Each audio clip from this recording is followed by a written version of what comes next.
Hello, I'm Isaac Hayes III, founder and CEO of Fanbase, and I'm here with a very important message. We are at a turning point in the Black community where we must have equity in the apps we use that scale to billions of dollars. But this time, we own the infrastructure, we own the culture, and we shape the future. And Fanbase is the future. Fanbase combines the free functionality of Instagram, TikTok, and YouTube into an all-in-one platform built for the evolution of social media and monetization.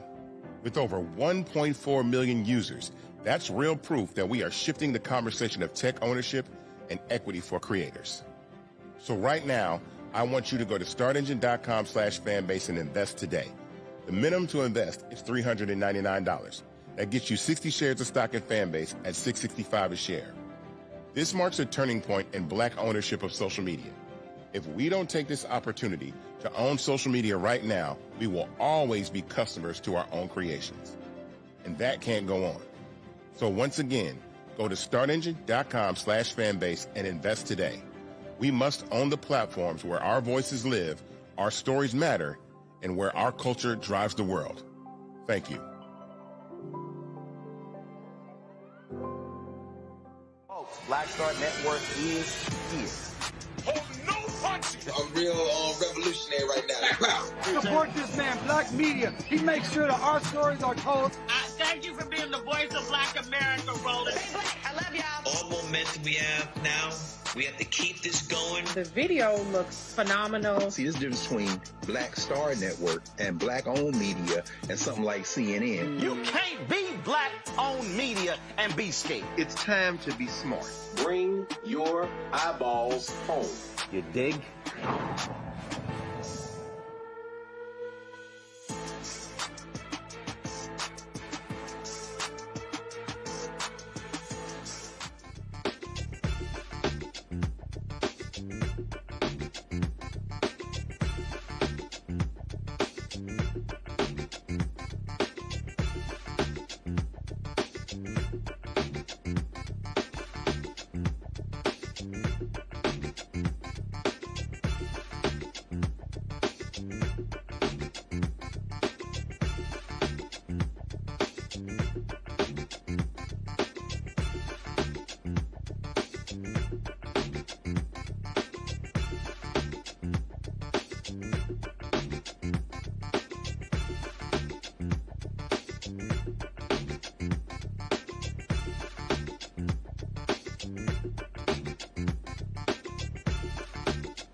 It's Wednesday, November 5th, 2025, coming up on Roland Martin Unfiltered, streaming live on the Black Star Network. Massive wins for Democrats on Election Day.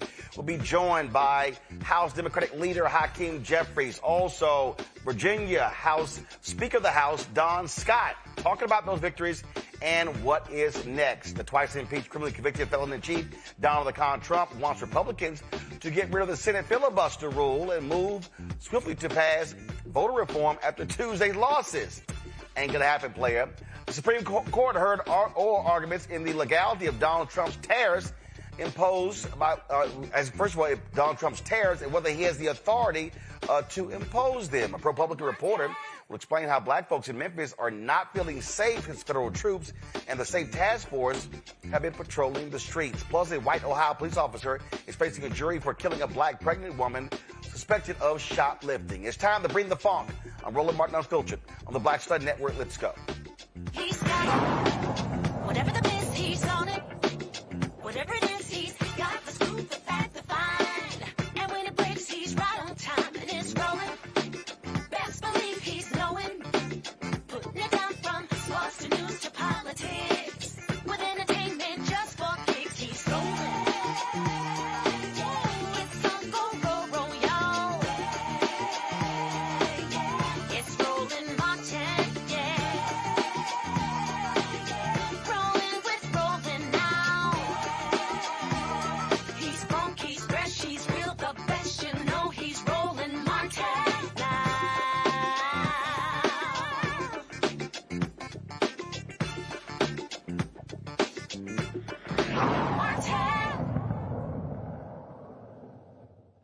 In Memphis, National Guard troops and more than 30 local, state, and federal agencies have descended upon the streets of that city as a result of the orders of the twice-impeached, criminally convicted felon-in-chief Donald Trump, of course, partner with Tennessee Governor Bill Lee. The order has some folks in Memphis saying the effort has made them feel less safe, describing indiscriminate and intimidating encounters with law enforcement.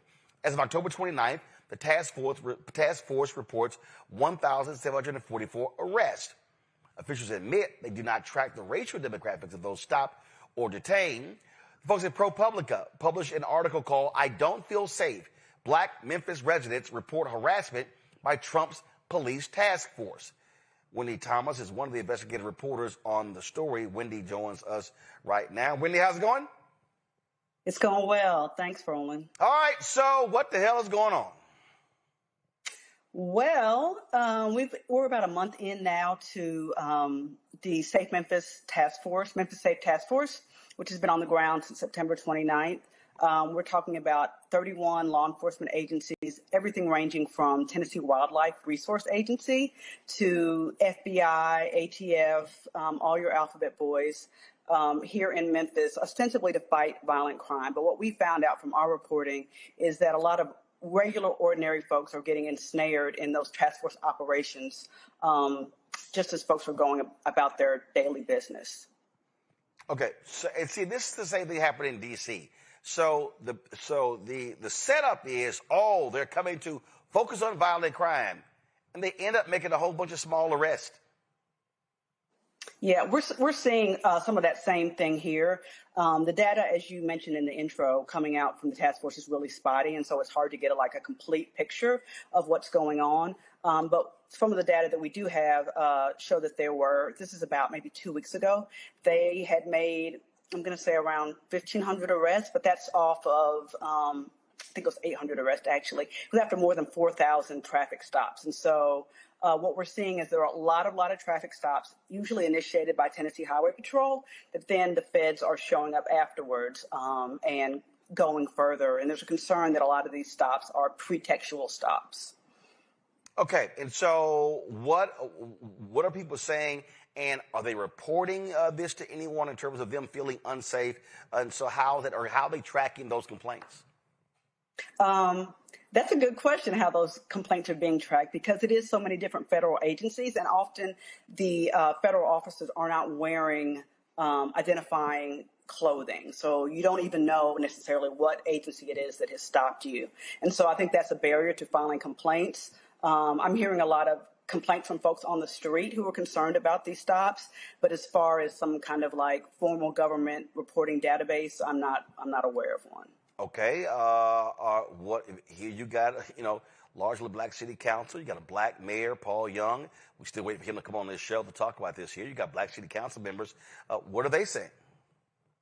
Well, the Memphis City Council, some of the members on there did try to introduce a resolution asking for kind of just it really was just going to be a pro forma statement, wouldn't be binding in any way, to oppose the National Guard coming. And the majority black city council, majority Democrat, was able to get enough votes to pass that motion. And I think there are residents in the community, particularly community activists, organizers, who are really disappointed by that.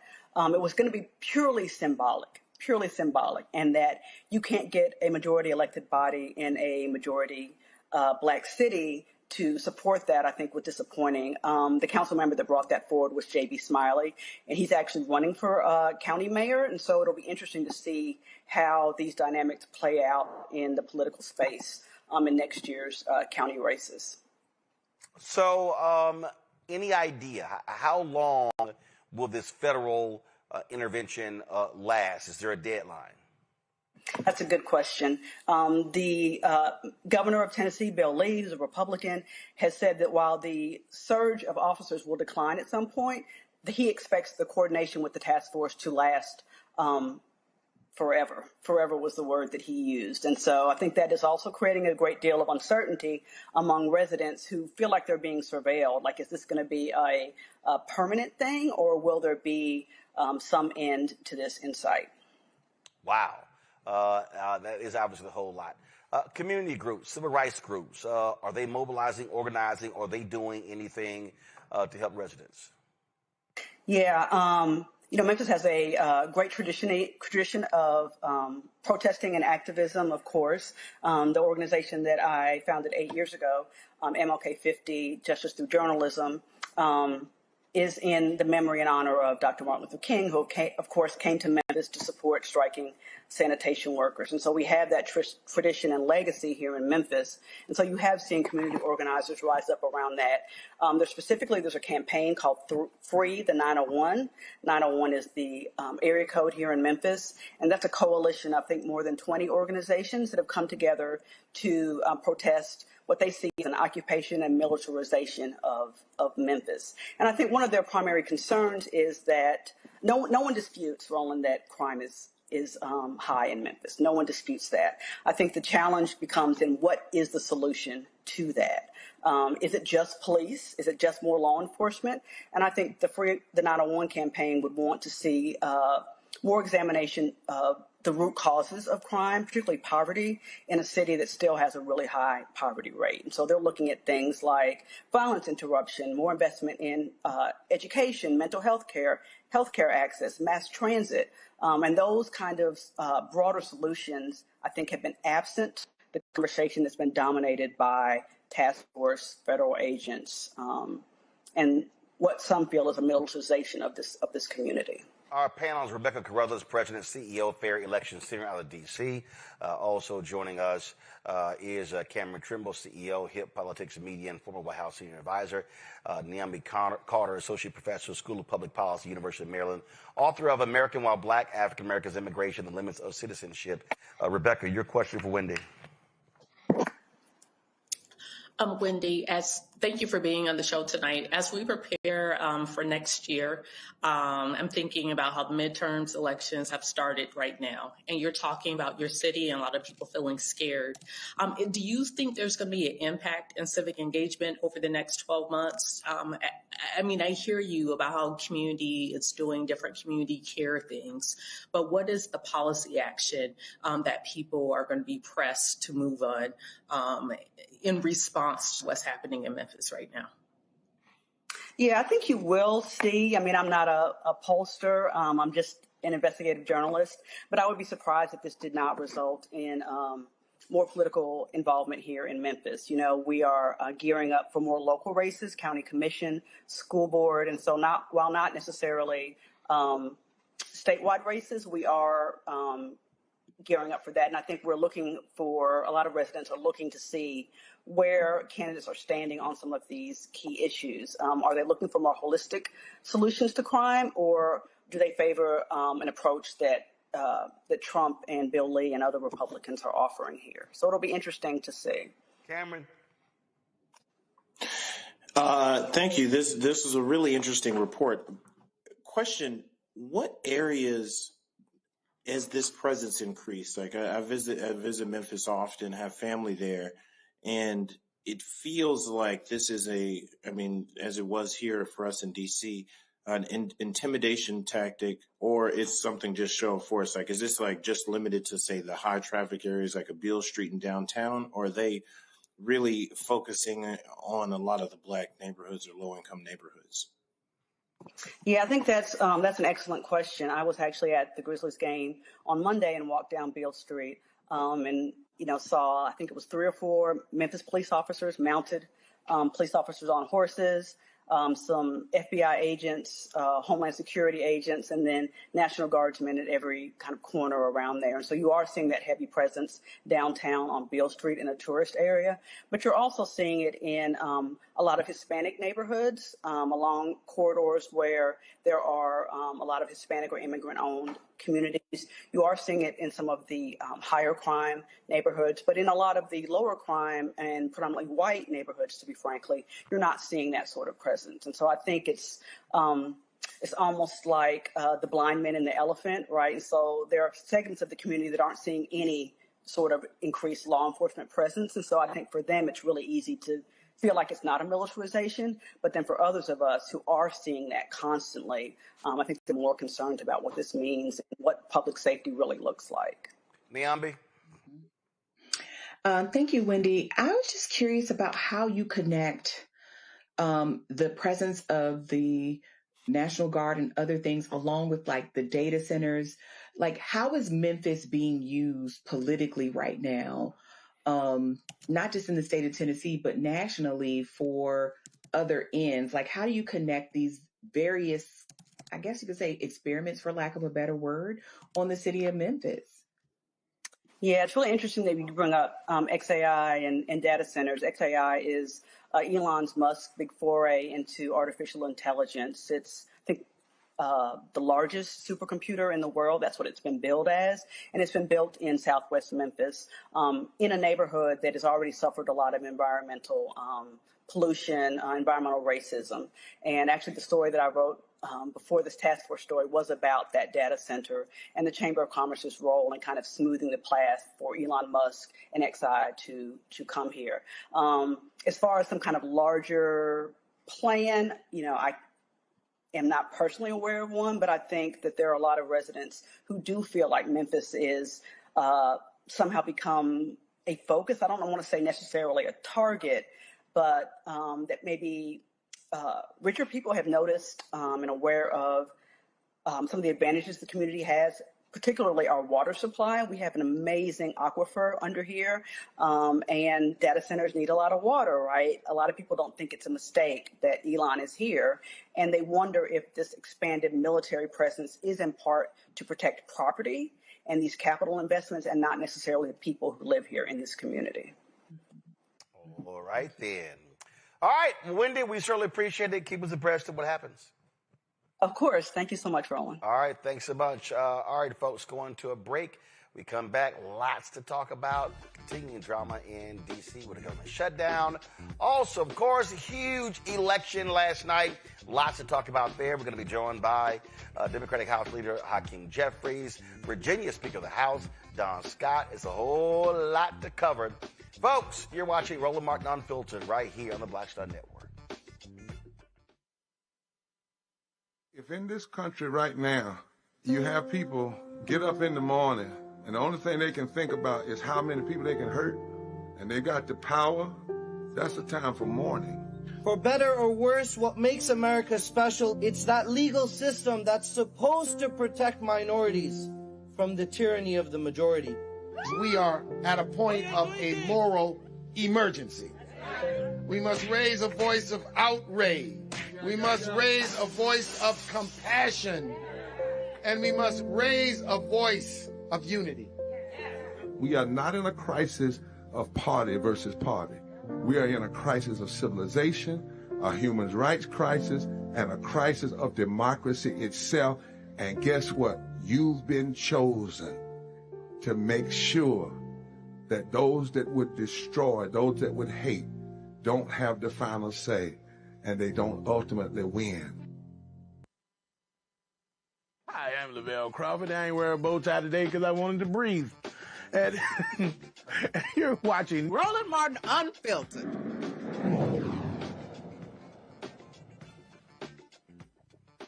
All right, folks. Last night, huge election took place all across the country. A lot of races, 190 different elections, statewide races, county races, judicial races, you name it. And if you spent any time on Elon Musk's Twitter, you know, because he's been force-feeding the right wing to all of our accounts, oh, my God, the tears. Oh, the orange tears. It has been hilarious to sit here and listen to all of these people. Look at this right here. Go to my iPad. Look at this here. I just pulled it up, y'all. You got Chip Roy of Texas. If Texas fails, America fails. The Muslim Brotherhood sees Dallas as ground zero for spreading Islamism across the West. They're planting seeds in Texas, and we need to root them out now. Then had Republicans stuck with Mark Robinson post-scandal like Democrats did Jay Jones post-scandal. We probably could have salvaged some down-ballot races while still losing the governorship. Just saying. Let's see here. Where we go? Let's see. How about this one here? Here we go again. What about laws against fraud? Why is no one enforcing them? Pam Bondi, Winsome Sears, Virginia has probably been stolen. Yeah, that's why you don't have your law license, Sidney Powell.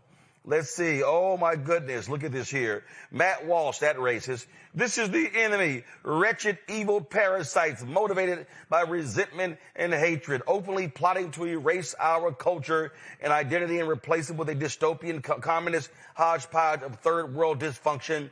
This is the fight for now and the future. Get in the game. This is it. They're all upset because of this comment by Mehdi Hassan. Let me go ahead and actually play it for you. This is what drove Matt Walsh crazy. Listen.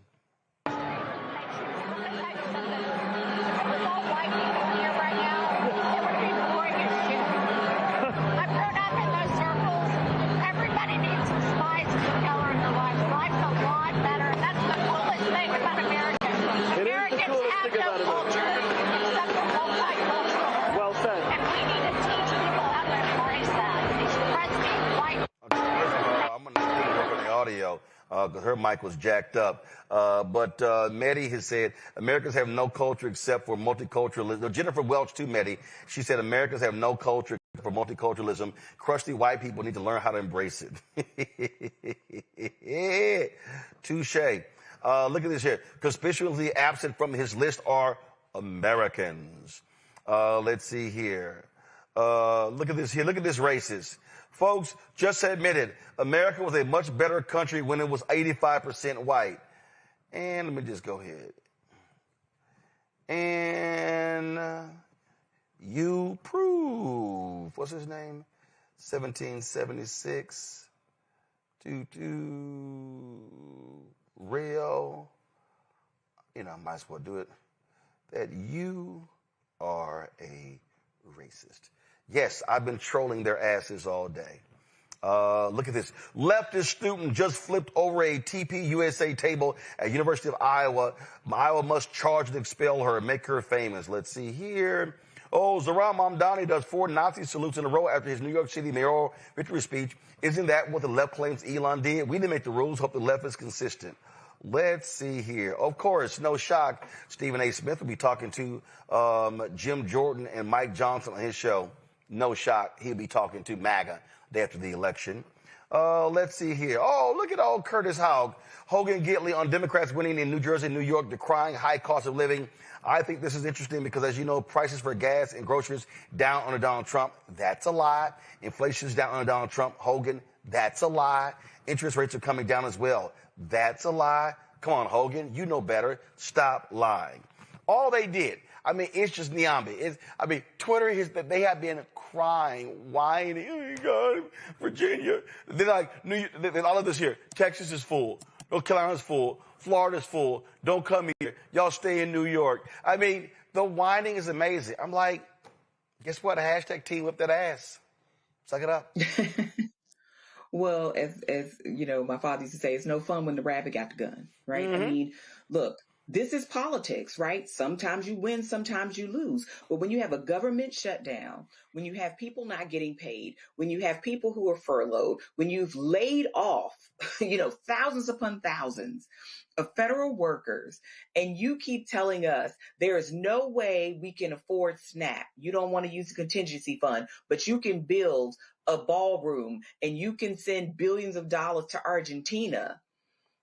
You should not expect to win. You are failing on every dimension. This is politics, pure and simple. This is what happened when, quite frankly, Republicans won. Republicans don't do half measures, right? They promise people a lot. They told people what they were going to do and people voted for it. The same thing happened in New Jersey, New York, Mississippi, and all these other places. People made a promise and people voted for that promise. So this is what happens in politics. You don't get to whine and cry. You re-up for the next election. I mean, I have been cracking up laughing, Rebecca, at all of their whining. I mean, it's been, the last 24 hours has been quite enjoyable. Roland, I'm in California today, and it's not every election that Californians get a vote on something on their ballot that's going to impact the entire country. People are fired up, ready to go. They're rolling up their sleeves and like, bring 2026 on. Look, you can't be cruel to people. You can't have ICE agents and pickup lines after school and ripping parents out of their front seats while they're just trying to pick their kids up from school. You cannot have a military helicopter land on top of an apartment building. You cannot not only not fund SNAP benefits this month, but then make sure that the remaining funds on the particular SNAP card is turned off and doesn't work. It's not accessible, right? You can't do these things and not expect people to react negatively to it. And so I think this is what we're seeing in this country right now. We're seeing the tenor has gotten so toxic, and it's been driven by the bully pulpit of this administration. And now, last night, we had 39 states, and people took it out on the ballot. And quite frankly, that's how you want people to take it out. You want people to use their First Amendment right to vote, to respond to what's happening. You don't want them to get into those other amendments. And so, last night we saw that many Americans went to the ballot booth and said that they want to vote for the democracy that they're yearning for, not the democracy that we've had previously. They're not looking to vote for the status quo, but they're looking to vote for the future and what this whole experiment should look like. Well, y'all, to me, I just think it's been funny. It's just, again, they're just losing their shit, and it's kind of like, sorry, excuse me, and they're mad, and guess what? Your candidate sucked. And not only your candidate sucked, Cameron, here's what also jumps out. Trump lied. Oh, I'm bringing everything down day one. All those lies, people kind of like, yo, player, what happened? So Biden got hurt. Harris got hurt because of inflation in the economy. Guess what? Now it's their turn. When you're in power, guess what? You get the credit when things go wonderful. You get the blame when things go bad. That's right. I think it always comes down to kind of the economy, stupid, that famous phrase. But it feels good right now to get on social, to see the joy. I've seen so many different memes and so many different things shared from around the country, even in states where there weren't contentious elections and so forth, that people are just feeling some joy. And I think we should revel in it for a day or two. I love some of the historic wins. I know we're so focused on Virginia. Shout out to Prop 50. But when I think about some historic firsts, like I'm actually here reporting from Syracuse, New York. Sharon Owens is the first Black mayor in this city's history that was just elected last night. Albany elected a Black woman mayor. So there is also, I think the Black community has a lot to be proud of up and down the ballot. But I just want to offer, not to tamper on the parade, but the caution, like this is not a time to just celebrate and let our foot off the gas. This is our time to kind of double down, really understand how we won this time, really understand how our candidates won, what tactics worked, what we can learn in this modern day and age. Because I still have a little PTSD from the 2022 midterms where we saw a blue wave with Biden and we probably celebrated a little bit too much. And then we kind of got whiplashed in 2024. So this is a time where we must continue our organizing, continue our double down on talking to folks, continue to show up in these communities, showing up in our community and Black community, to continue the advertising blitz. We've got to do more, because the fight, while we see this as a great, for lack of a better term, I would say this is a kind of a great bellwether for 2026 with Republicans. And I'm sure Trump sees this as oh, my tactics weren't working before. I might double down and make it even harsher, more voter intimidation, more ways to strip and suppress votes. So I think we've got even harder work ahead of us this year, because they realize how this blue wave and this Black wave, I would say, that happened last night. Believe you me, they're starting day one and looking for ways to reverse that next year. Yeah, and listen, there's some people, who need to recognize that. First of all, I do think you have to enjoy. You do have to enjoy wins. Those things are important. And the reason I think you have to enjoy wins is because you deal with losing. And I think, Rebecca, it's also momentum. You build from that. You see the freaking out of the right. You see all of a sudden them going, hey, we got to kind of start discussing affordability. And let's be real clear. You're going to see also them have to confront the government shutdown. Do y'all have the audio? And let me be real clear. If you're Democrats, do me a favor. Do not listen to people like Charlemagne the God. Okay? So Charlemagne was talking about this government shutdown, and he made a comment as related to what Democrats should be doing. Y'all have that? Okay, play it. You know what I don't understand, Mimi, and I don't know, maybe you can explain it to me. The health care is going to go up anyway because of the big, beautiful bill, because that didn't include the extension of the tax credits to keep the cost down. So if it's going up anyway, what's the point of Democrats taking the stand to keep the government still closed? At this point, you're right, because the premiums, which the open enrollment started this weekend, November 1st. And so people are getting those letters in the mail. In fact, one person in Utah, a woman in Utah, she told ABC News that she opened her bill and saw that her monthly premium had already jumped from about $400 a month, Charlemagne, to over $2,000 a month. And so at this point, it's what's going to happen? Is it retroactive? How is this going to work as we continue to go forward? So you're absolutely right. And the premiums are set for a year. So at this point, if the premiums have already gone up, if they set for a year, at least give the people some relief and get the government back open. Do not listen to what the hell he just said. That to me is beyond idiotic, because this battle that we're seeing is not solely about health care. Rebecca, I don't know what the hell that was. That was just bullshit.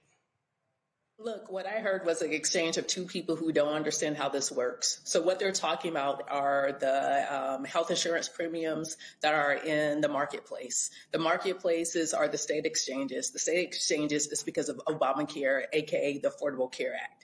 Here's the thing. Those premiums are effective January 1, 2026. You get about 60 days notice in most states. Some states put out their new expected premiums back in October, some kind of at the end of September. But this is giving notice of, hey, if you continue at the level of health insurance plan that you have, this is what you're going to start to pay effective January 1. And so the erroneous, I mean, this isn't just misinformation here. This starts to look like this is intentional disinformation. And for the audience, disinformation is where you have bad, misleading information that's intentionally targeted to a certain demographic. The demographic here is Black voters. The reason why is that Black voters are the base of the Democratic Party. Right now, the Democrats are in lockstep saying that, no, we're not going to give you the votes that you need in order to end this government shutdown. You Republicans need to come to us and work out a deal. And so by trying to talk to Black folks, so then Black folks can then talk to Democratic members of the House and Democratic members of the Senate to get Democrats to back down. That's what Charlamagne is trying to do here. What should happen if I was advising the Democratic Party is tell them, hey, look, there are some Republicans who have introduced clean resolution plus extension of the health insurance credits, sorry, not health insurance credits, but some of the discounts that the government will pay. So people aren't paying those exorbitant health insurance prices starting January 1. So this is disinformation that we're seeing that Charlamagne is doing. This is not just mistaken information. This is intentional, going after Black voters. Niambi, the reason I think it's bad advice is because when you are in political battles, you maximize your leverage. And when you are fighting on behalf of people, they understand that there are people who are not getting benefits. They know there are federal workers who are not getting their paychecks as well. But they also are dealing with an administration that's been slashing and burning and firing people indiscriminately as well. So all this is wrapped up. So what you do not do is you do not capitulate. You do not back down. You don't go, oh, well, you know what, hey, we'll just go ahead and pack it in. No. You try to get as much as you can. Well, absolutely. And this is why Wendy Williams' sidekick should not be trusted with political information. I've long had a beef with Charlamagne, so let's just stop there. But I will say this is the exact point. This is why people need to do what it is that they do well. And when you don't understand health insurance or politics, you don't do that. You do entertainment news.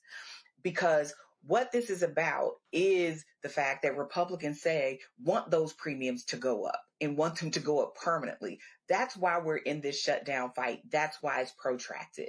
It is not on Democrats to just say, well, we'll give up everything so we can just open the government. That's not going to do anything for people come January when those insurance premiums go into effect. And the reason that people have been able to enjoy health care through the Affordable Care Act exchanges has largely been because of this subsidizing. And we did it during COVID. We can continue doing it. Republicans don't want to do it because they want to transfer money to their wealthy donors in the wealthy class. That is the conversation. And if you're not having that conversation, then you're not being sincere, and you are certainly doing a disservice to the millions of listeners who come on that show. And this might be the only bit of political news they get. And some of those very same listeners are getting their insurance through these exchanges. So this is irresponsible at best. It's malfeasance at worst. And I think this is what burns me up about this kind of stuff, is because expertise has gone out the window. Good journalism has gone out the window in favor of entertainment. These are people's real lives. Charlamagne will be able to pay for insurance any day of the week. He is a wealthy man. But most people who have to rely on these exchanges will not be able to do the same if the Democrats cave in and give the Republicans what they want right now, which is to have those premiums go up and have them go up with permanently, essentially. And when you are winning the argument, when you are controlling the narrative, Cameron, you don't just say, here you go, take it away.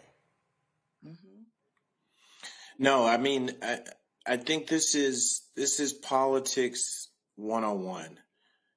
Unfortunately, like, the pain is very real across the country due to the government shutdown. The pain is very real state to state, as so many millions of people of all races are being hurt by SNAP benefits. The pain is really real for travelers who have hours and hours of waits and delays because of TSA workers and air traffic controllers are not getting paid.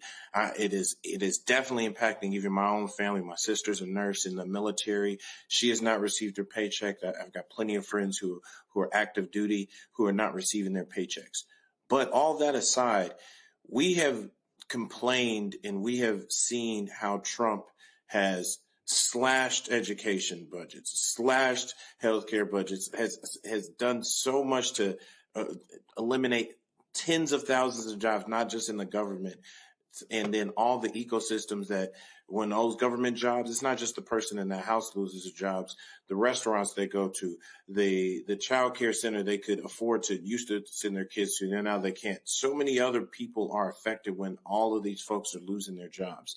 And Democrats, for once, have both the narrative on their side, because guess what? Republicans control the House, they control the Senate, they control the White House, and even though this is supposed to be nonpartisan, they control the Supreme Court as well. So they have all the levers of power. That it is on them to come up with something if they want to really reopen the government. But they realize that it is so untenable, especially when these ACA subsidies end at the end of the year, and they are hearing it in their districts that I can't afford a 50, 100, 150% increase in my health care. I'm going to have to come off of health care. And then hopefully I keep a job. I hope I keep my job that may be subsidizing the health care. And small businesses and large businesses are looking at to what levels they're going to fund their employees' health care because those costs are going up. So this is an opportunity where they need to do, and at the Democratic Party, and I think they've been doing a good job, they can continue to even do better and do more to educate people on exactly why the government is shut down, what they are fighting for, and what they hope to see if Republicans are to expect any votes from Democrats to reopen the government. All right, folks, going to a break. We come back. We're going to hear from Democratic House Leader Hakeem Jeffries. Also, top of the hour, we hear from Virginia Speaker of the House, Don Scott, after a massive haul on Tuesday night. So lots to break down right here on Roland Martin Unfiltered on the Black Star Network. Don't forget to support the work that we do. Join our Bring the Funk fan club. Your dollars make it possible for us to do the stories that matter to you. You want to contribute via Cash App, use the Stripe QR code. You see it right here in the bottom left-hand corner. You can use that for credit cards as well. PayPal is R Martin Unfiltered. Venmo's RM Unfiltered. Zelle, Roland at RolandSMartin.com. Roland at RolandMartinUnfiltered.com. Checks and money orders make it payable to Roland Martin Unfiltered. P.O. Box 57196, Washington, D.C. 2003 7-0196. Back in a moment. Said the quiet part out loud. Black votes are a threat, so they erased them. After the Supreme Court gutted the Voting Rights Act in 2013, Republican legislatures moved fast. New voter ID laws, polling place shutdowns, purges of black voters from the rolls. Trump's Justice Department didn't stop it, they joined in. In 2018, his DOJ backed Ohio's voter purge system, a scheme that disproportionately erased black voters. Their goal, erase black votes and political power. Yeah, that happened. These are the kinds of stories that we cover every day on Roland Martin Unfiltered. Subscribe on YouTube and download the Black Star Network app. Support fact-based independent journalism that centers African Americans and the issues that matter to our community.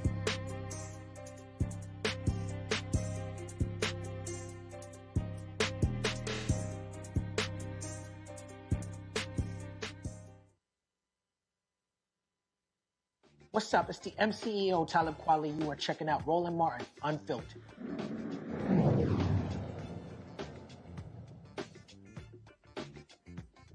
As I said, huge wins last night for Democrats. Virginia, New Jersey, local races, school board races all across the country. And it bodes well heading to 2026. Joining us right now is House Democratic Leader Hakeem Jeffries. Glad to have you on the show. This was interesting over last night, and we already seen it. You got the right and Fox News, they all going, the face of the Democratic Party is Zohran Mamdani. But last I checked, you had Mary Sheffield in Detroit win last night. You had as Cameron said earlier, a sister in Syracuse, a sister in Albany, New York. You had a Democrat in Cincinnati, a Democrat in Pittsburgh, Andre Dickens in Atlanta, an incumbent one in Cleveland. So this idea that you only had one person win mayor last night who's a Democrat is kind of stupid. Absolutely. Democrats won across the country and up and down the ballot, and decisively. Now, the thing that connected these Democratic victories are, one, an embrace by the American people of the fact that we're focused on the issues that matter. Driving down the high cost of living, life has become more expensive under Donald Trump and Republican policies, not less expensive, despite their promise to lower costs on day one. We're focused on driving down the high cost of living. That was the case in New York City. That was the case in New Jersey. That was the case in Virginia and across the country with the mayors that you mentioned who successfully won all across America. And, of course, we're going to stay on the case as it relates to protecting the health care of the American people and decisively addressing the Republican health care crisis. It was also a rejection of Republican extremism, their assault on all the things, including the economy, on voting rights, on, nutritional assistance, on veterans, on farmers, on the American way of life, on law-abiding immigrant communities, and of course on democracy itself. So it was a big night for the American people, and of course was a big night for the Democratic Party. Not just that. And when we talk about races, and again, we spent a lot of time. Everybody obviously was focused on these statewide races. Cheryl winning the governor's race in New Jersey, Spanberger in Virginia, and of course, Jay Jones, Attorney General in Virginia, the Lieutenant Governor as well. But the thing that also jumps out to me, this is go to my iPad. This is a headline in the Charlotte Observer. Charlotte's blue wave tells a national story on Donald Trump, and it details what happened last night. All across North Carolina, Democrats also won local races. You get the 3 Supreme Court races in Pennsylvania. And so the mistake that I think people make is that they say, well, New Jersey, very blue, Virginia, somewhat blue, but you have to also look at local. When you start seeing big wins in school board races, DA races, city council races, seats flipping, you saw, 2 wins in Mississippi where they broke the Republican supermajority there as well. That also speaks to the mood of the people on the ground, and everybody keeps focusing on D.C. as opposed to what's happening locally. There's no doubt about it. And what we saw was a high degree of Democratic energy, independent voters swinging in our direction decisively, and of course, communities that Republicans thought they had a chokehold on in terms of the support of the Latino community, broke back towards Democrats. Working class Americans breaking back toward Democrats. Young people, young white males breaking toward Democrats. And this is happening all across America. In Onondaga County, which is in central New York, the control of the state legislature was flipped for the first time in 40 years. In Georgia, we saw Democrats win statewide office for the first time in 20 years. In Pennsylvania, a state that Donald Trump just won, the Democratic candidates who are on the ballot for the state Supreme Court, 3 of them won decisively. You mentioned, Roland, what happened in Mississippi in terms of breaking the Republican supermajority. This is a story that has occurred all across the country.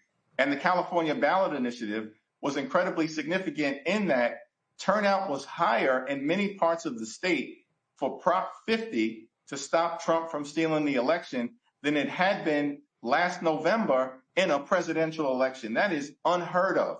That's Democratic energy. That's the American people recognizing we're in the midst of a national nightmare, and the only way to turn things around is to throw Republican extremists out of office. There have been a couple of reports that have come out in the last week or so saying that Democrats should be focusing on centrist ideas and leaving identity politics, all kind of stuff along those lines. And this is what we said last night. Zohran Mamdani ran an unbelievable campaign in New York where he was focused on affordability and the needs of the people. If you take a Spanberger or a Cheryl, they run a centrist race. if you take someone is another part of the country, you run a different race.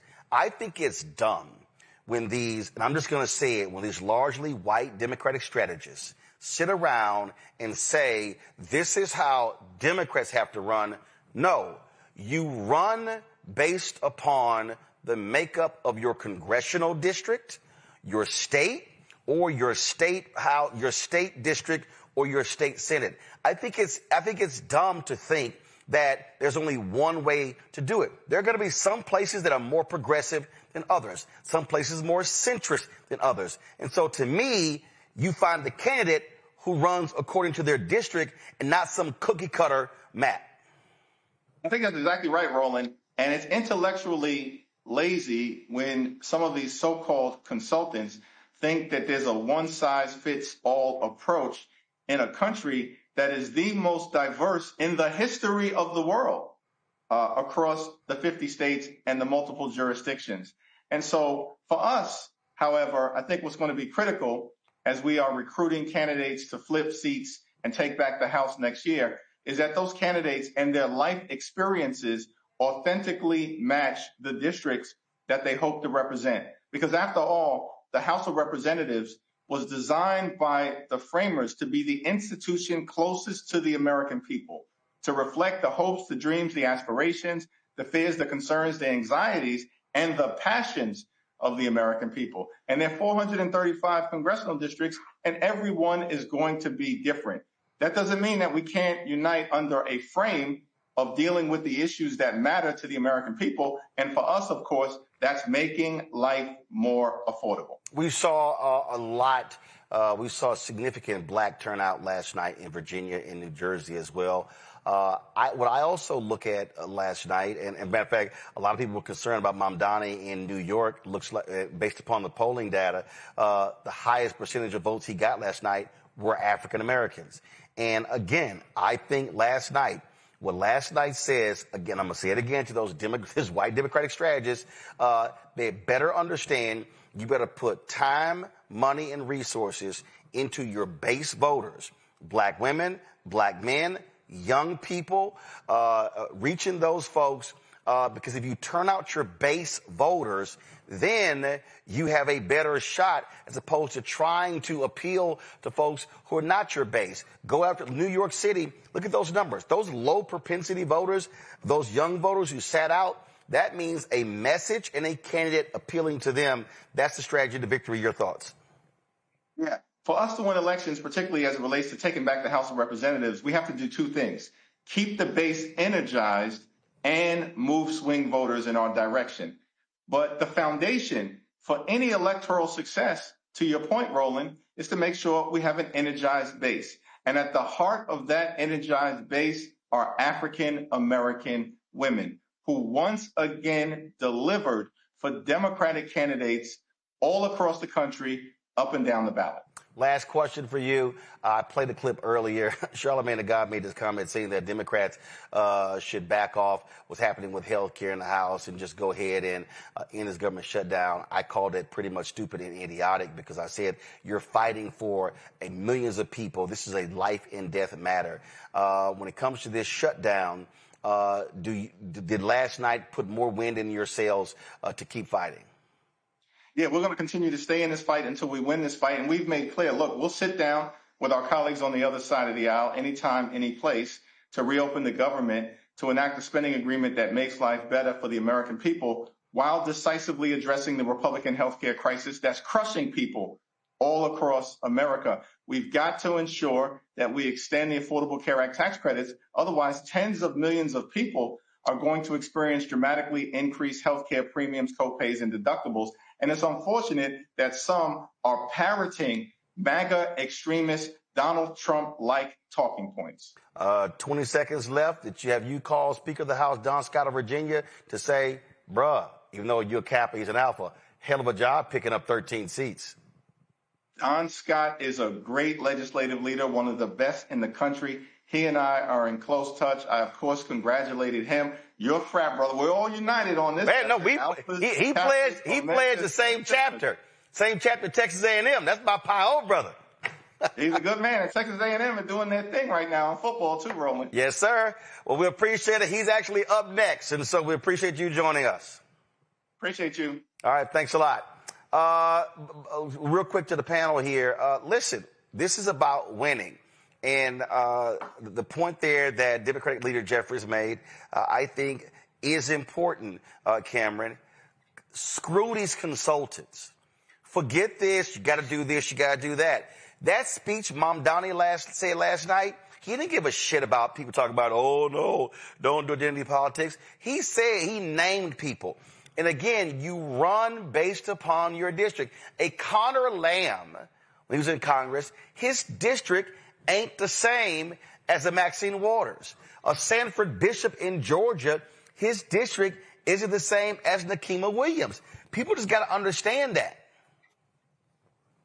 No, yeah. I mean, as a consultant myself who's had to fight that fight internally, people get a risk averse. I mean, you know, I'm here. I served as the director of digital engagement and in the Biden White House, and I run a digital firm. And there's so much, and there's so many people who are scared to do anything outside of what was approved in the last cycle, or anything outside of the norm, and they don't realize candidates and the folks that are closest to the ground, closest to the districts, understand the voice of the people. They understand who the real validators are. They understand how to reach and talk to their voters. This is not a national campaign. Even though this is a national wave, these are a national energy that has been siphoned and that has been siphoned to individual votes and districts. And I think what hopefully soon to be speaker, but Minority Leader Hakeem Jeffries said there is that, and I really hope that his caucus and others recruit candidates and support early investment in candidates and early investments in talking to the Black community. Black folks are the base of the Democratic Party. Hard stop. So we can't come in and start asking for votes in August, in September, October with just GOTV. We need to continue to stay in community, continue to show up, continue to communicate aggressively across all channels, both in real life and in advertising, and authentically, community to community. The thing for me here in Niambi is authentic candidates with an authentic message can win. And if I am a Democratic candidate around the country, I would shut the hell up complaining about a Mamdani, and I would be studying every aspect of his campaign to say, how did he do it? Mm-hmm. But I think this is a point that you've made time and time again, Roland. We've talked about this before. One thing you can never forget, that all politics is local. Yep. And one of the things that Mamdani did was say, I care about the people of New York City. I'm not talking about this international stuff. I'm not doing this over here. I'm talking about what my constituents in New York City care about: affordability, childcare, food, right? All of these things are local things. And yes, does it have national implications? Sure. But you have to think about where you live. Spanberger worked in Virginia because that is what Virginia wanted. That is what Virginia needed, a more moderate Democrat. Mamdani wouldn't have worked there. And I think one of the things that we come to over and over again is that people forget about the local, right? Tip O'Neill said it, or popularized it. And it's been an adage for a reason, because I don't care about what's happening in Washington or what is happening in California or some other place. I care about what is happening right here, right now. If my kids can't eat, if I can't afford childcare, if I don't have access to transportation, that's the stuff that is going to make a difference in my life, not any of this other stuff that you're telling me I should care about. And I think consultants need to listen more and talk less. And one of the things they have to absolutely do is spend money on Black media. We talk about this over and over again. You cannot expect Black people to keep coming to the well when you don't want to spend any of those ad dollars or any of that time in our communities. Again, Rebecca, focus on your base voters. That is your starting point. So, Roland, on one side in Kentucky, we heard the stories about there were Republican voters who thought that they were having elections this year. And then they thought the New York mayor's race was going to be on their ballot in these fake elections that they conjured up and thought that they were having. But here's the reason why they thought the New York mayor's race was going to be on the Kentucky ballot is because the level of misinformation and disinformation that's coming from Fox, from OAN, from Newsmax, and from all of those conservative voices. So for anybody who's on the ballot in 2026, listen to the would-be voters that you're trying to court. Listen to the things that they're asking, that they're saying that they need in effective government, and then figure out a plan to actually deliver those things to them. You don't have to hire a bunch of consultants who are going to just tell you a bunch of national issues, but you literally need to listen to your actual voters. Because after all, voters should be voting for candidates. Candidates shouldn't be trying to draw up who their voter is going to be in order to get elected. But if people keep things simple, they go in at the ballot next year. We're talking about Virginia, and my next guest, trust me, he is real happy today after massive pickups last night in the Virginia House. 2 years ago, there was a narrow victory for House Democrats in Virginia. Don Scott, as a result, became the Speaker of the House. Well, this time ain't narrow at all. Some of the biggest pickups in more than 40 years, solidifying his role as Speaker of the House. He joins us right now. Don, first of all, congrats. You got to be feeling real good. Man, if you had my hand, you'd cut yours off. I'm feeling real good. There were... I was just going to say, we did something historic last night. This is the first time in 3 decades that Democrats in Virginia's House of Delegates won back-to-back elections. We grew our majority by 13 seats from 51, slim majority, 51-49, to a 64-36 seat shellacking. And so I think we're in a very, very good place right now. How did you do it? Because let's be real clear. 2 years ago, you had a whole bunch of people in Virginia questioning your strategy, telling you they knew what was best in terms of how to win the House. And even after you squeaked out the narrow margins last year, they were still trying to tell you how it should be done. And one of the things that you kept saying is, and which I was just talking about, is focus on your base voters and drill down as local as you can. Well, what we did was you take a look at our caucus, the folks that won. It's probably the most diverse set of folks ever. We got rid of this outdated notion that minorities and women couldn't win in these districts. We stopped looking at identity and started looking at the people, whether they connected to the community. We have 5 new members of our Black Caucus, taking us to about 37 members in the Black Caucus out of 140 members. We focused on getting women into the caucus. We focused on the communities that have been loyal to us and that we stay loyal to them, but we also expanded our base and talked to everybody. I try to tell folks that Black people, Asian people, Latino people, they want the same thing white people want. They want good jobs, good schools, and they want to make sure that they're being heard and that their dollars are being invested in their communities the same way that everybody else does. And when we won that narrow majority 2 years ago with Joe Biden in the White House, and in Virginia, his approval ratings were similar to what Donald Trump's approval ratings are now. We ran last time with a headwind blocking, keeping us from going where we needed to go, but we won. We were running with Governor Youngkin was at a 55, 56% approval rating, and we were still able to win because we drilled down and focused on those individual races and individual communities and got the majority. This time with Donald Trump in office and the chaos, confusion, and cruelty that he's chosen to go forward with, we had to win at our backs, and we were able to communicate with folks that we cared about affordability, wanted to make life better for Virginians, and Virginians, they trusted the Democrats to deliver.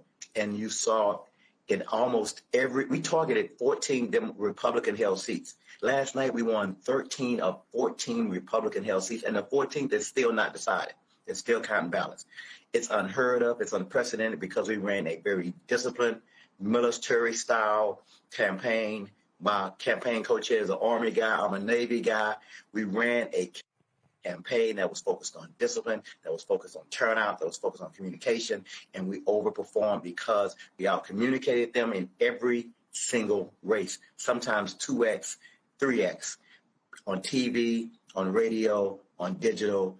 That's what we did, and that's how Democrats have a blueprint to move forward through this next cycle. There were races you lost last time. Take Kimberly Pope Adams, 53 votes last time.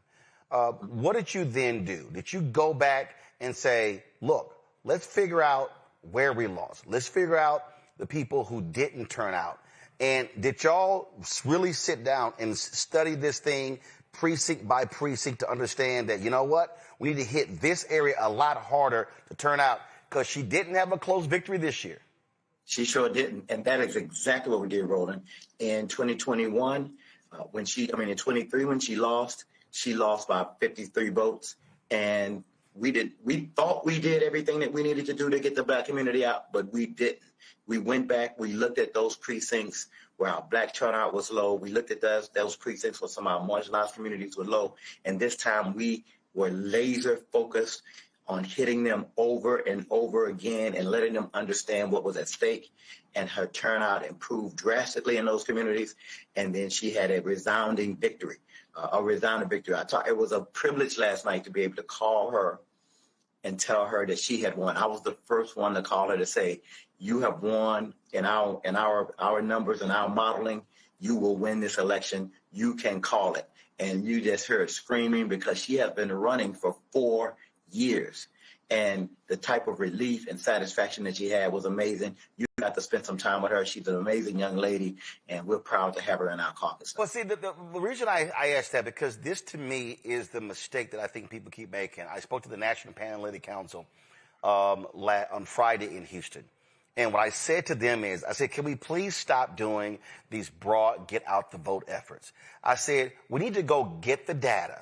I said, I don't care what city and what state, and break it down by precinct, then break it down by block, street, house. I said, if we're just going out there saying, hey, get out the vote, we want y'all to vote. I said, no. I said, you got to look at and say, where the votes at? What do they say? I forgot the bank robber. Why do you rob banks? He said, that's where the money's at. Well, you got to go. You got to go where the votes are. You got to go. If you lose, you got to go where the potential votes are to win next time. And that means having a very micro strategy. Absolutely. And I think that's what we focused on this cycle. We did it last time, but the votes weren't there. The enthusiasm was there, and we had a headwind. This time we had a tailwind. Abigail Spanberger had an unprecedented field operation. We had an unprecedented field operation. And together, we outperformed Abigail Spanberger in many of these districts that we won last night, because we were so laser focused on the communities that we needed to turn out that were heavy Democratic, but who had felt disconnected. We reconnected with them and got them to turn out.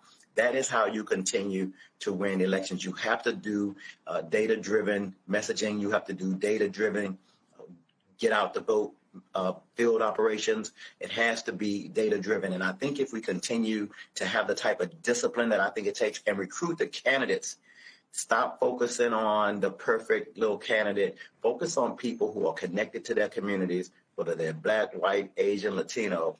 Focus on those folks that are connected to the community, that have a heart for service, that have the empathy to serve, and the leadership and discipline to do the work. The next thing that we did, Roland, which I think should be a model for every state delegation, we sat down with candidates. We recruited very early, 2 years out. I'm going to be recruiting for 27 starting tomorrow. We're recruiting. We're going to go and try to grow our majority. And what we did was we talked to every candidate, said, here's how many doors. Every candidate knocked over 5,000 doors themselves, not paid field, not people. The candidate knocked doors. We made sure they raised them. We gave them the resources to raise money. We gave them the time to do call time. We gave them the money that we raised to supplement what they did so that they could be free to continue to knock doors. We have a formula here. We have an MOU that we make every candidate sign. You can't get our resources. You can't get our help if you don't agree to the contract that we need to make sure that you're going to hold yourself accountable to run the type of race that we know if you do these things, you win. And last night we proved that formula. If you do those things, you win. Did I expect to win 64 seats? No. My goal was like I at least get 55. But we ran so hard in so many places. We basically ran the slate, which is unheard of anywhere in the country. And I think the Democrats across the country can learn a lesson from what we did. We were bold. We were not mealy-mouthed. We were bold about what we stood, and the voters rewarded us for that boldness. A couple of years ago, you mentioned earlier in terms of the multifaceted strategy. And a couple of years ago, I'm not going to name them, but there's some big name Democrats who question advertising on this network and doing town halls. And man, why are you doing that? And because they're so fixated on TV, run TV ads, thinking that's it. And we saw this even with Vice President Kamala Harris. Democrats ignored podcasts. They ignored digital shows. They were not aggressive. They weren't spending money there. They weren't understanding that people no longer are getting information the exact same. Talk about why national Democrats or candidates who are running in other parts of the country have to understand that the landscape has now changed, and you have to put money in places that you don't think may get you the biggest bang for your buck. But again, when elections come down to 20, 30, 40, 50, 100 votes, that stuff matters. A lot of the technology that we're using now, which is why I'm so happy to be on your show tonight and why I love working with you, and talking to you and making sure that folks know, because like last night, I'm getting calls. People are watching your show last night in North Carolina and Texas and freaking my wife's family in Chicago. They're texting and calling me, watching you, and hear you speaking about. And what we need to do is understand there's a thing where we're using this technology to geofence. We know who's watching what when. And there are communities that are going to only watch Roland Martin. They trust Roland Martin. There are communities that may be doing, other podcasts, maybe doing other. We want to make sure that we're speaking everywhere. And I think it's a mistake. It's a huge mistake not to be partnering with every platform that you can to get out your message. And I think you have to be intentional about that. And I'm very intentional. You know that. And I cut through the red tape and make it happen. And I think that's why, another reason why we were successful, I think that's why we won in 23, because it was very slim margins. Every vote counted. As you know, we lost about 50-something votes, and we won some by slim margins. And this cycle, we overperformed because we reinvested in those same platforms, and then we got the returns for those investments. And that's why you see a 64-seat majority here in the Commonwealth. You're not quiet or shy. And do you plan on having some very frank conversations with the Democratic Governors Association, the Democratic Senate Campaign Committee, the Democratic Congressional Campaign Committee to say, hey, y'all better sit down and listen and understand how we did this and how this can be replicated on the state and the local, the state, and the national level as well? Well, I'm not going to tell them to sit down and listen, Roland. That's for Roland Martin. No, you should. You should. Because again, somebody needs to tell them, hey. I'm trying to be a good example. And I'm hoping that results will speak. And I'm hoping that folks will ask, how did you get these results? Can we replicate them? And if they do, and if they ask, I'm going to tell them, and I will lay out the plan and how we need to continue to reinvest. We're going to continue these partnerships. We're going to continue these investments in and out of season, not only when there's election time, but when there's not an election. We have to continue to do that, and we continue to build credibility in communities that trust some of our messages, and you're one of them. And so I just want to make sure, I just want to thank you for having this platform, this vision to do what you're doing and take the risk that you take every day. People think that it's easy. You're really a small business that's growing into a large business. And we really want to thank you for what you've done. And we got so many other partners out there similar to what Roland Martin is doing. And we have to continue to invest because you're speaking to the community that we want to continue to keep engaged and that had been at some point, that black people came out last night. Let's be clear. Huge. We came out last night and we overperformed. The last number I saw was 92.8. Abigail Spanberger, think about this, outperformed Kamala Harris. We outperformed Kamala Harris in Virginia last night. And I think that's because people said, oh, heck, this dude is crazy. Oh, heck, he said he was going to lower prices. He lied to us. Everything has gone up, from the cost of housing to childcare to housing supplies to restaurants, food. Everything has gone up. Healthcare, we can't afford it. Everything is going up. We have to have a change. And we wanted to make sure that we had given people the permission structure by communicating with them, to give them the permission structure to come and vote for us. And that's what we did. We created an environment where people will feel good to come and vote for us. Last question before I go to my panel. The sense that I also got with what took place in Virginia is somebody made it clear to the consultants, I want to need y'all to back the hell up and let the candidates take center stage and let them be authentic and let them be themselves and stop trying to send out robots who are saying the right thing, the perfect thing, and don't want to sit here and go left or right. Because that, to me, I believe, has been the biggest problem for the Democratic Party nationally over the last decade, the control of the consultants on every facet of campaigns. Yeah, I mean, when I took over as the minority leader in 2022, after only been in office, period, for 2 years, the first thing that I said was, this is crazy. We have consultants that they don't ask, what do you need? They ask, how much money do you have? And we'll figure out how to spend it. Like they always ask, what's your budget? They wouldn't say, what do you need? And so I totally revamped our consulting program and how we did things, made everybody do RFPs, come back and tell us what you can do, not how much money we have, but what do you need for us to be successful? Then we spent a lot of energy getting the right candidates. And I think that's what we've been able to do. I'm hopeful that other folks will model this. You don't have to do it the old way. You can do it differently. In fact, I'm going to redo my RFP process. I'm going to make everybody come back and rebid again. Boom. To work with us in 2 years so I can get fresh blood. People get comfortable. We all do. We need to make sure people still understand that they need to be hungry. We need to have cutting edge. We need to have cutting edge thinking. And so I think if we do that, we continue to grow and be fresh in whatever the challenging environment might be politically. Questions for the panel. Rebecca, you first. Thank you so much for being on the show tonight. So I want to talk about voting rights restoration in Virginia. We saw this past session that there was passage on the constitutional amendment in Virginia for automatic voting rights restoration. I understand there has to be a second reference, meaning it has to pass again in the next session, and then that can go to the ballot for fall 2026. Can you tell me why it's so important to have automatic voter registration in the state of Virginia?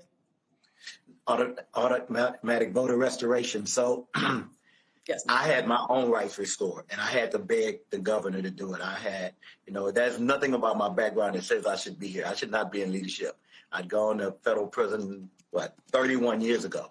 And here I stand as the first black speaker of the House here in the Commonwealth of Virginia. And I did 8 years in federal prison almost, and folks told me my life was over, and I just didn't believe it. And I think and I was, coming out, I'm paying taxes, I'm doing everything, but I can't vote, which is ridiculous. I'm paying, in some instances, I was paying, $1 million in taxes, but I can't vote. Think about how ludicrous that is. You're contributing, you're taking care of your family, and you don't have the franchise to have a say in your future. Everybody deserves to have a franchise once they complete their sentence. That's what this constitutional amendment would do, so we can have everybody vote. And that's why we're going to pass this, and we're going to get it done. Because there are too many people who feel disconnected from the system. They feel they're walking around with their heads down. Family know that they can't vote and can't engage and can't let their voices be heard. Every American that's paying taxes, that's contributing to society, deserves to have their voice heard. And that's what we're going to do here in the Commonwealth of Virginia. And it's going to pass because it's popular. People know it's fair and it's right. Niambi? Yeah, so congratulations on last evening. I mean, that was quite a feat. But one of the people that didn't get talked about as much was Ghazala Hashmi. So how do you encourage more Ghazala Hashmis? I mean, it's certainly clear that women in leadership is something that Virginians have an appetite for. So how do you expand that? I mean, congratulations to Ghazala Hashmi. She did a great job. She served as a state senator now. I've worked with her for the last several years. She was able to pull it off. I think if you look at the leadership that was affirmed last night, it's probably it's not probably.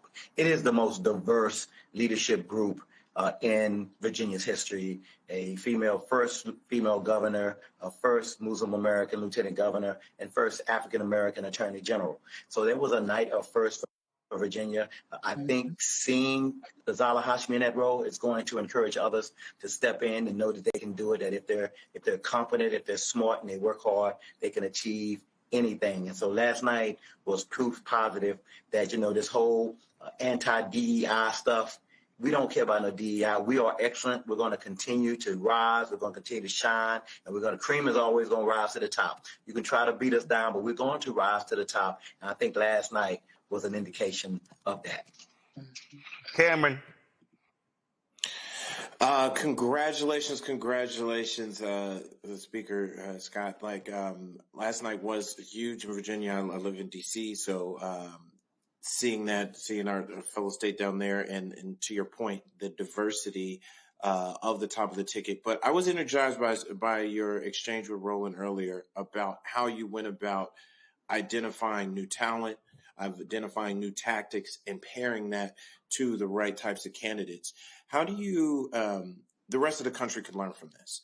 And as the owner of a digital and an ad firm for the last 15 years, I recognize when wins happen, sometimes the best lessons are not learned. Do you plan to do more learnings or teachings with other states, other candidates, other caucuses?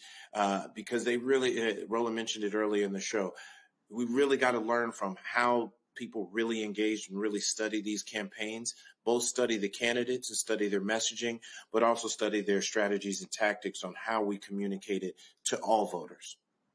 Yeah, I thank you for that. I'm going to continue. Every opportunity I get, I try to give people the blueprint on what we did. It's not rocket science. I try to tell people, hit the easy button, bro. Hit the easy button. You get the right candidates, you go out and recruit candidates. You spend the energy up front.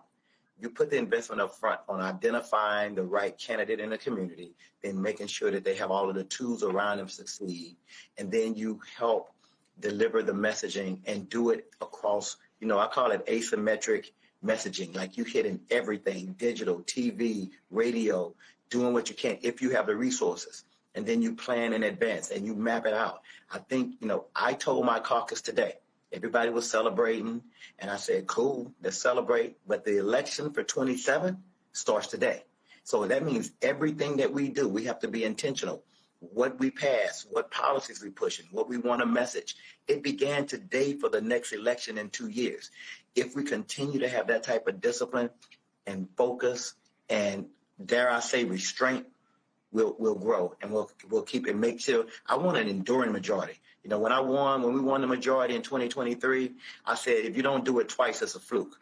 Well, I proved it's not a fluke. Now I want an enduring majority, which means, we can continue to grow. We can hold on to this majority. I want to win the governor's mansion in 4 years. I want us to keep that governor's mansion. But you have to be intentional right now, thinking about what it is, what's that look like. And that's what I'm trying to focus our caucus on and focus our leadership team. And I'm happy to have those conversations with everybody. I do talk to leadership across the country, and I do say these things, but, I can only control my house. I can't be controlling other folks' house. It's hard enough to control my house. All right, then. Well, again, congratulations. Huge pickups last night. 06, baby. Absolutely. Well, that's how alphas roll. That's how we do it. These little sigmas and omegas running around here, they don't know. All right. Speaker Scott, we'll appreciate it. Thanks a lot. All right. Love you, man. Appreciate it. Thank you very much. Folks, going to a break. We'll come back. Headlines and more to talk about right here. Roland Martin Unfiltered on the Black Star Network. Back in a moment. Next on the Black Table with me, Greg Carr. The United States is the most dangerous place for a woman to give birth among all industrialized nations on the planet. Think about that for a second. That's not all. Black women are 3 times more likely to die in this country during childbirth than white women. These healthcare systems are inherently racist. There are a lot of white supremacist ideas and mythologies around black women's bodies, even black people, that we experience painless, right? Activist, organizer, and fearless freedom fighter Monifa Akinwole Bandele from Moms Rising joins us and tells us this shocking phenomenon, like so much else, is rooted in unadulterated racism. And that's just one of her fights. Monifa Bandele on the next Black Table here on the Black Star Network. Hatred on the streets, a horrific scene, a white nationalist rally that descended into deadly violence. White people are losing their damn minds. As an angry pro-Trump mob storms the U.S. Capitol, we're about to see the rise of what I call white minority resistance.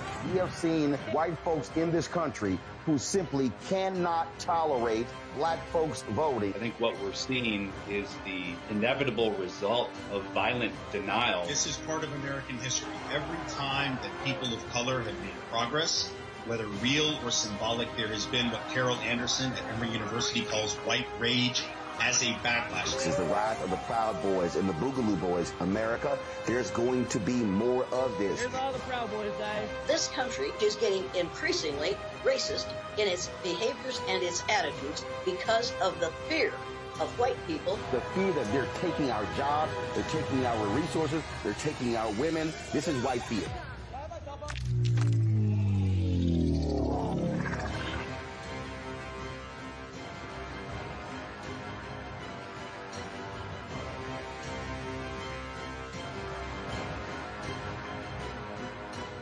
This week on A Balanced Life with Dr. Jackie, we're continuing our series of putting in the work, A Chef's Journey.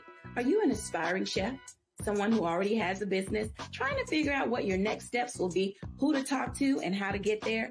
Well, on this week's show, our great guests and wonderful chefs will talk to you about what it means to discover your purpose, your why of being in the kitchen, and then knowing how to put a business together. The menu controls everything. The menu determines everything. But the business plan is where you have to go back to. When you get into the business, at the end of the day, social media and TV, all of that stuff is cool, but you still have to run a business. You still have to be in relationship with people. That's all next on A Balanced Life with Dr. Jackie here on Black Star Network. If in this country right now, you have people get up in the morning and the only thing they can think about is how many people they can hurt, and they got the power, that's the time for mourning. For better or worse, what makes America special, it's that legal system that's supposed to protect minorities from the tyranny of the majority. We are at a point of a moral emergency. We must raise a voice of outrage. We must raise a voice of compassion. And we must raise a voice of unity. We are not in a crisis of party versus party. We are in a crisis of civilization, a human rights crisis, and a crisis of democracy itself. And guess what? You've been chosen to make sure that those that would destroy, those that would hate, don't have the final say, and they don't ultimately win. They said the quiet part out loud. Black votes are a threat, so they erased them. After the Supreme Court gutted the Voting Rights Act in 2013, Republican legislatures moved fast. New voter ID laws, polling place shutdowns, purges of black voters from the rolls. Trump's Justice Department didn't stop it, they joined in. In 2018, his DOJ backed Ohio's voter purge system, a scheme that disproportionately erased black voters. Their goal, erase black votes and political power. Yeah, that happened. These are the kinds of stories that we cover every day on Roland Martin Unfiltered. Subscribe on YouTube and download the Black Star Network app. Support fact-based independent journalism that centers African Americans and the issues that matter to our community.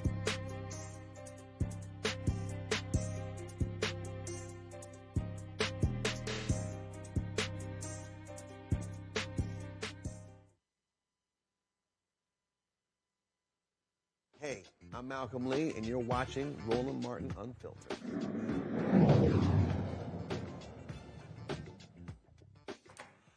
Folks, folks, lots more to break down. Here's Brittany Noble with headlines. Roland, an Ohio jury began hearing testimony in the trial of an Ohio police officer accused of killing a black 21-year-old woman who was 6 months pregnant. She was in a Kroger parking lot. 31-year-old Connor Grubbs is on trial for killing Takia Young in a Kroger parking lot. He's facing several charges, including murder, involuntary manslaughter, and felonious assault. The November 2023 encounter was captured on body camera and store surveillance video. Police say a Kroger employee reported that several people were fleeing from the store with stolen items. Video shows an officer ordering Young to get out of her car, and moments later, as she turned the wheel and began to move forward, the officer fired a single shot. Prosecutors say they plan to call nearly 80 witnesses, and the trial is expected to last 3 weeks. Well, Maryland Moore launches redistricting commission. Get this, Maryland Governor Wes Moore is stepping right into a political storm over redistricting. He's launching a new commission that could redraw the state's congressional maps ahead of the 2026 midterms.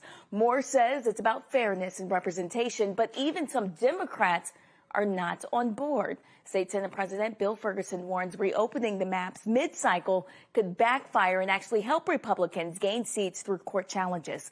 The new Redistricting Advisory Commission will be led by Senator Angela Alsop-Brooks, with former Attorney General Brian Frosh and Cumberland Mayor Ray Morris joining the team. And right now, Democrats control all but one congressional district in Maryland, but with GOP-led states like Texas, Missouri, and North Carolina already redrawing their maps, national Democrats are pushing back, hoping states like Maryland, Virginia, and even California can help level the playing field.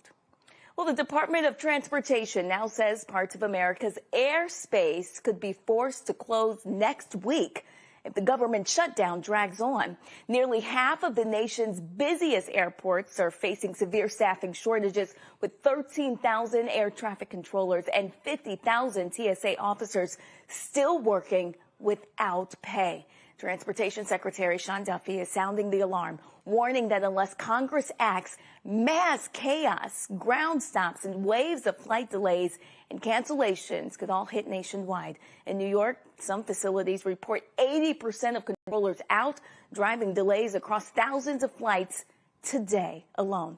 Duffy says frontline aviation workers are stretched to the breaking point, making desperate choices between paying bills and keeping our skies safe.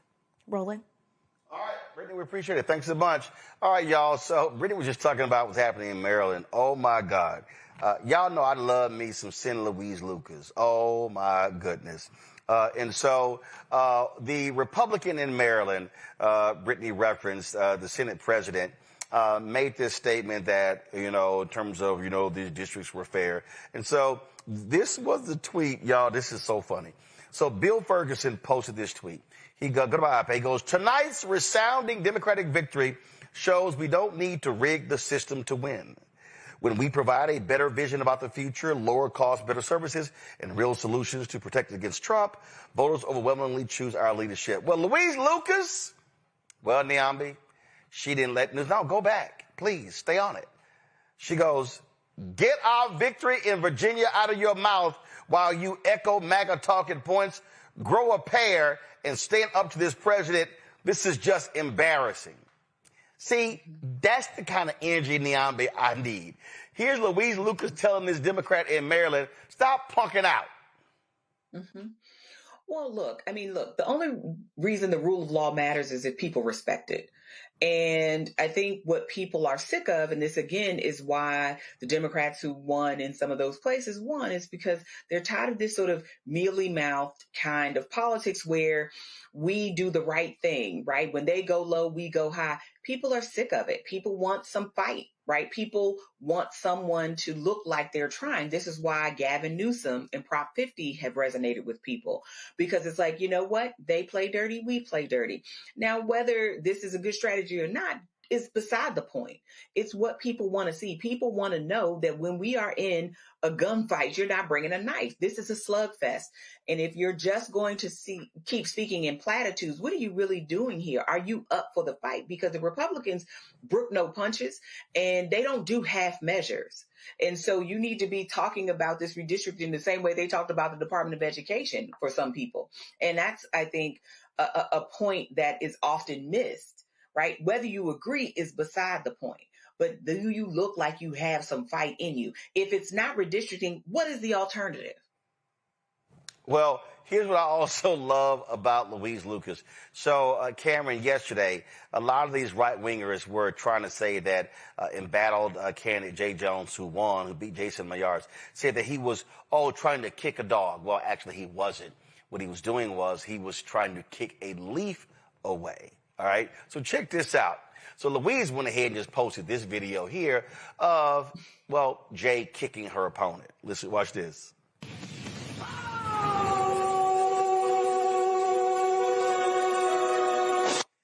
So of course, so they get mad at her all the time. This was the video. She posted this AI video because, she's always kicking Governor Glenn Youngkin's ass. So check this out. She posted this. Virginia, you made a huge mistake electing Youngkin. I needed a knee replacement from keeping my foot up his ass over the last 4 years. Now we can do better. Get out and vote and elect Abigail Spanger tomorrow. And lastly, Cameron, that famous video when Youngkin was standing outside of the state capitol complaining about Lucas blocking the building of a stadium for the Washington Wizards. So she just went ahead and posted this. Hold on 1 second. This is because this was okay. First of all, go to my iPad. So this was the famous photo of her standing there, looking out as he held a news conference. So they went ahead and made this video right here.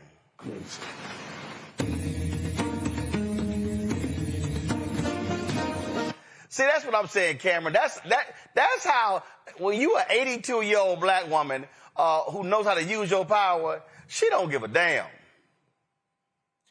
I'm super encouraged by that. I think that is AI gone right.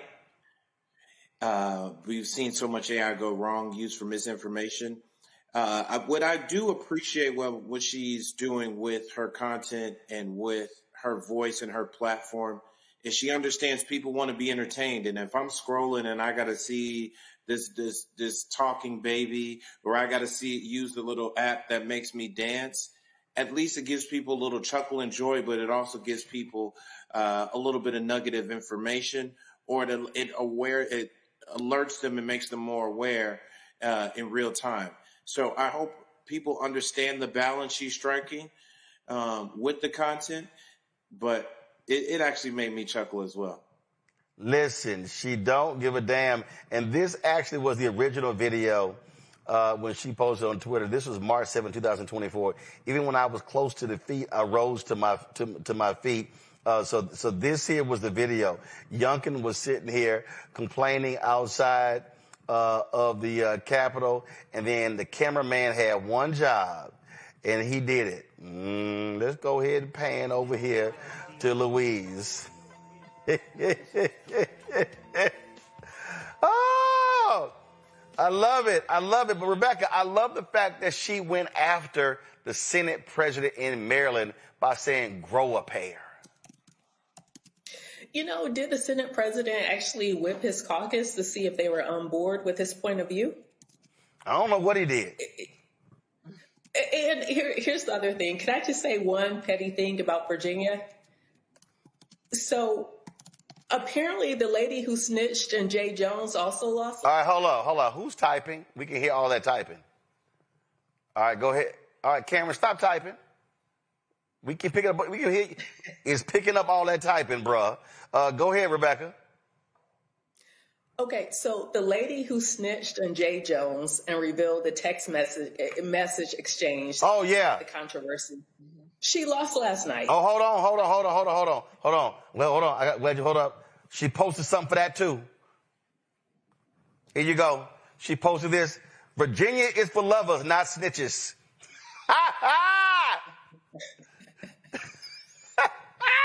Go ahead, Rebecca. I hadn't seen that yet. And you remember when Winsome Sears' bus caught on fire? This is what Louise posted this morning with "Good morning."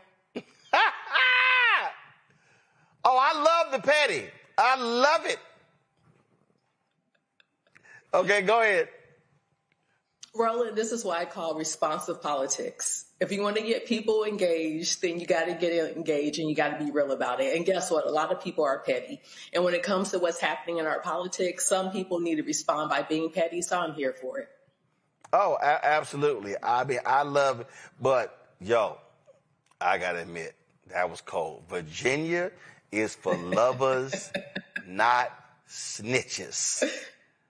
Oh, man, that was good. Oh, that was good. So I love it. I love it. Like, this is a bold black woman who ain't afraid to use the power. And that's what I'm talking about.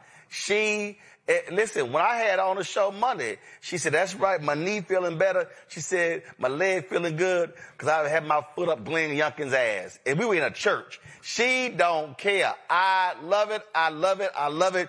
And that's what I want to see. I want to see more of it because this is where we are. What people are asking around the country, Naomi, they're saying to Democrats, damn it, are you going to fight?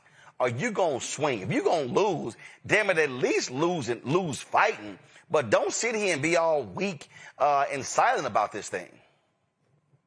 Absolutely. And I mean, that's what most of the polling is showing, at least, is that people don't just view Democrats as too concerned about identity politics. That's not the thing. People view them as weak. And even if, the opposition is not offering a coherent message, is splintered as it is, they're at least willing to fight. And it might mean that it takes them 40 years or 60 years to dismantle Roe v. Wade or the Voting Rights Act, but they keep trying. And I think the thing with Democrats is they have been loath to do that out of some belief in the norms and trying to uphold the norms. And that has its place, but it only works again if people respect the norms. And we've seen time and time again that the opposition to Democrats and that they face don't care about the rules. They don't care how things look. They don't care that they have, reelected a 34-time convicted felon. Like, I never want to hear people talk anything else about Marion Barry and black people voting for him in D.C. again after this, right? They don't care. And I think that's one of the things that frustrates people is because you all are still playing by a playbook that is outdated, outmoded, and just not useful. You want people who look like they are here for the fight. And Louise Lucas right now is doing that. Like I said, there are other people who are doing it. And I think if more Democrats got that message, they will be farther along than they are right now. Absolutely, absolutely. All right, folks. Speaking of going at it, I saw this video and I said, I got to run this. So, Republican Speaker Mike Johnson goes before the cameras today trying to say Mamdani is now the face of the Democratic Party and all this sort of nonsense. And so he's just talking. Well, guess what?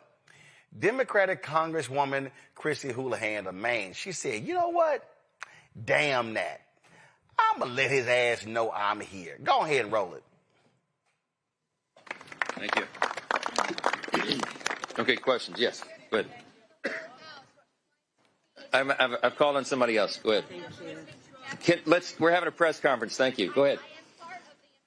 Yes, ma'am. And you should respect free speech. What's the question?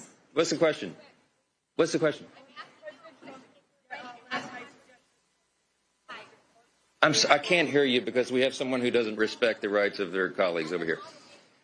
I'd love to talk with you. Wait. I'd love to talk with you. Come to my office, okay? You have an obligation. Yeah. Yes. Yeah. Okay, let's talk about it. I've been doing that. We did that before the shutdown began. We went to the White House. We went and sat in front of the Resolute desk. We brought Leader Jeffries and Leader Schumer in, and we had a discussion. The president said, please don't shut the government down. It would cause all this pain to the American people. This has never happened before. It's a clean, nonpartisan CR that every Democrat, including you, voted no on September 19th. You voted to shut down the government. You voted to stop SNAP benefits. You voted to not pay the troops, not pay TSA, Border Patrol. You may regret it now, but that's your vote, and it's on the record. So the president had us in, and they didn't want to have a dialogue or debate. They thumbed their nose in it, at him, and he had to do it. Appreciate it. Thanks for your input. Somebody give me a question that's real. The other side.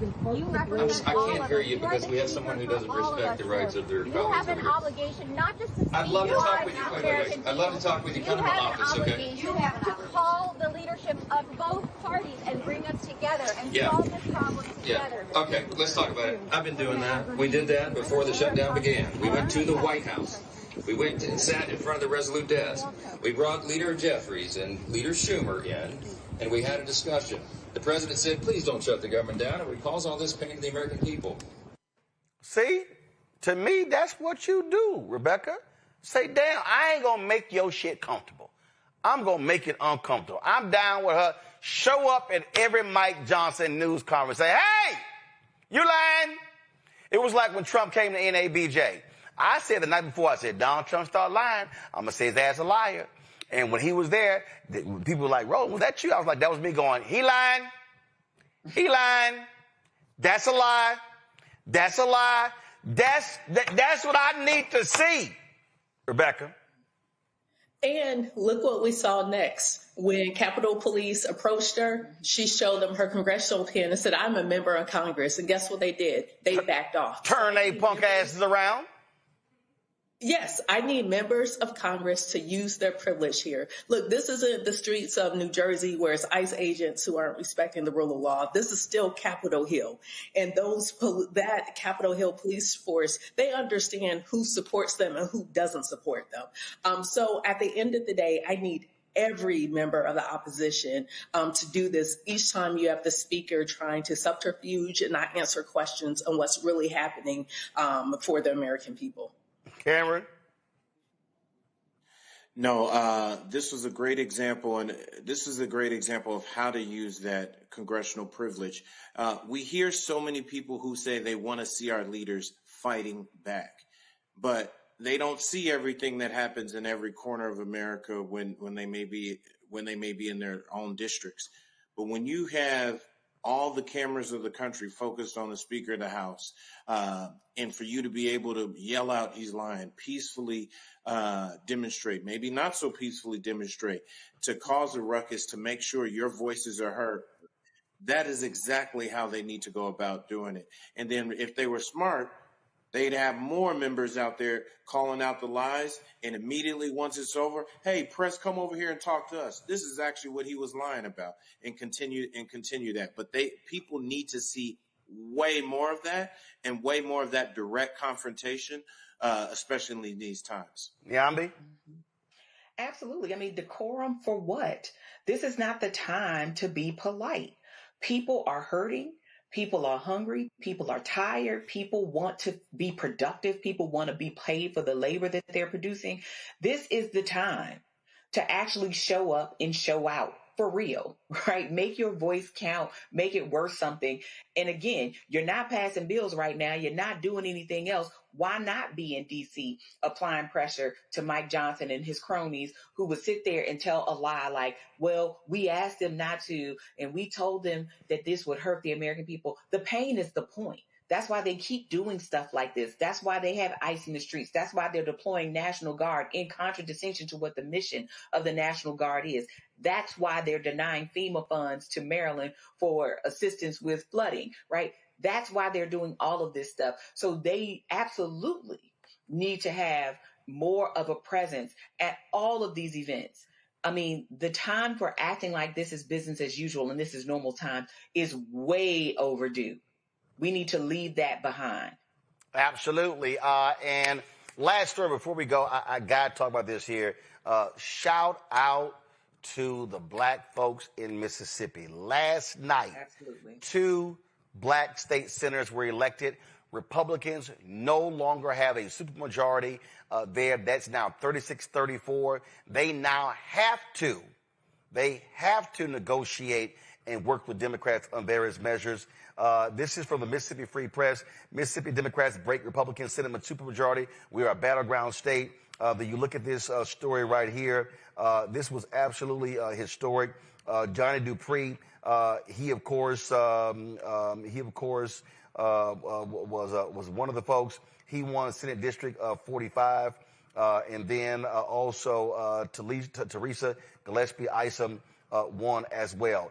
Here's the thing. Look at this right here, y'all. Republicans have held a supermajority in the Senate since 2019, have held majorities in both chambers of the legislature since sweeping the 2011 elections. But here's the other thing that we have to thank. We have to thank, Niamey, the lawyers. This happened because of lawsuits, because of the Voting Rights Act, because the federal courts ruled that they basically were screwing over black voters when it came to electing representatives. And so this is what happened. This is how this happened, picking up those 2 seats.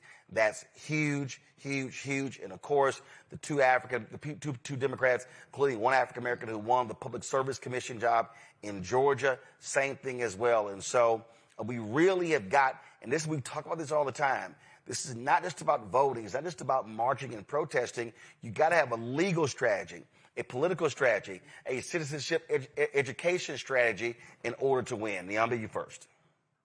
Absolutely. I mean, this is what the Mississippi Freedom Democratic Party knew, right? This is what Fannie Lou Hamer and them knew, right? That these black people are energized. They understand what is happening to them in their state, and they need people to step up for them, right? Because it's not, like you said, always going to be about a vote. But this is something we've known about places like Mississippi, Alabama, Louisiana, all of these black belt states for a long time. Black folks in those states are difference makers. They just have been disenfranchised over and over and over again. And just because something is legal doesn't make it right. And finally, you actually had black folks break through in the state of Mississippi. So I am hoping, right, that the Democratic Party is taking note and put some resources in these places and stop treating any of these states as foregone conclusions. We've seen what can happen in Mississippi, but even Georgia a few years ago with Stacey Abrams, in Florida a few years ago with Andrew Gillum. We know it's possible, right? But you have to keep those people motivated and energized. And you also have to provide the resources so that the state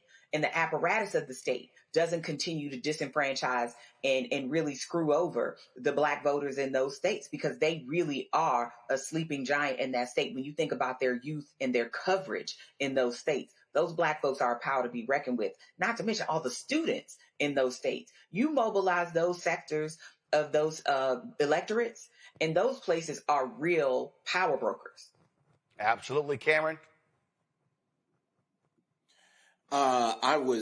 You saw me rooting like this for Mississippi because I've been screaming to the high heavens that Mississippi, for a state that has the highest percentage of African Americans in the country, should always be a battleground state for Democrats. And so I'm encouraged about energy, and I'm really hoping some of this energy translates forward into next year's Senate race, where I know the Democrats are running Scott Colomb, a young black brother out of Mississippi, against Lindy Hyde-Smith, who's objectively one of the most racist senators out there. And I'm hoping that this energy can translate into winning a seat and showing people that Mississippi is viable, and black folks and not just people who and Democrats across the state are going to stand up. So I'm really hoping this energy translates and rolls into 2026.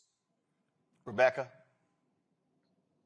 For black folks in Mississippi to actually have the representation that they deserve and that they want permanently, we still have to go back to that 1890 Mississippi Constitution, which permanently disenfranchised certain classes of convicted felons.